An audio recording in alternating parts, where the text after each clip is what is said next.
Hello, welcome to Mathematics with Simon. I'm Simon. Today we're going to look at the A-level further mathematics topic of proof by induction.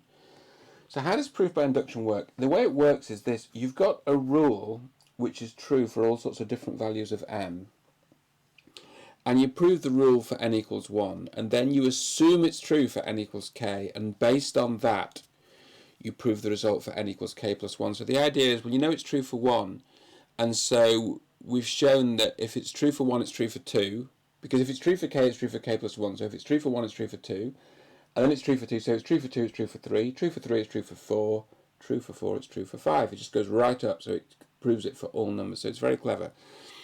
So we're going to apply this to a formula that we saw in the last video on arithmetic progressions. So if S is the sum 1 plus 2 plus 3 plus 4 plus 5 all the way up to n, then actually S equals n times n plus 1 over 2. So this is a fact.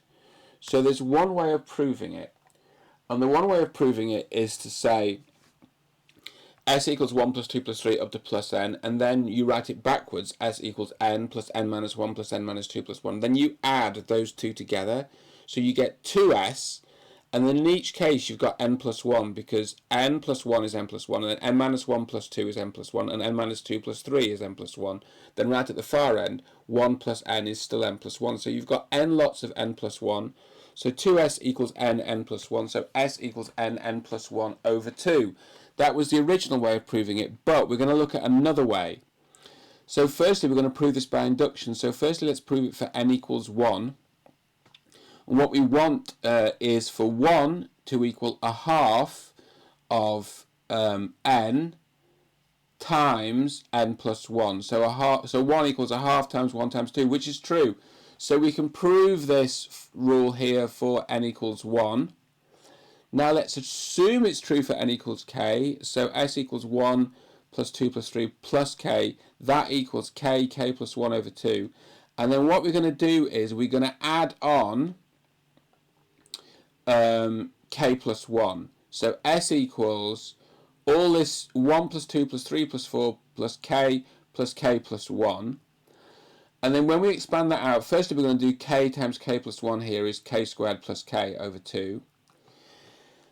And then we're going to add on k plus 1. Well, the k plus 1 is going to be 2k plus 2 over 2. So we get k squared plus k plus 2k, which is 3k. And then we've got the plus 2. We can factorise k squared plus 3k plus 2 into k plus 2 times k plus 1.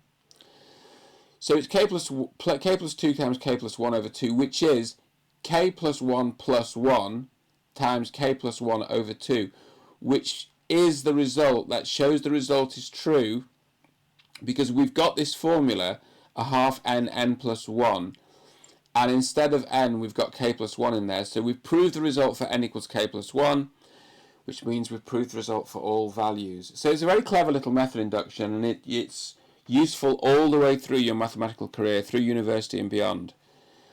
I hope you like this video. Please subscribe and hit the bell if you want to see more. I'd love to hear your ideas, and most of all, I hope you enjoy your mathematics.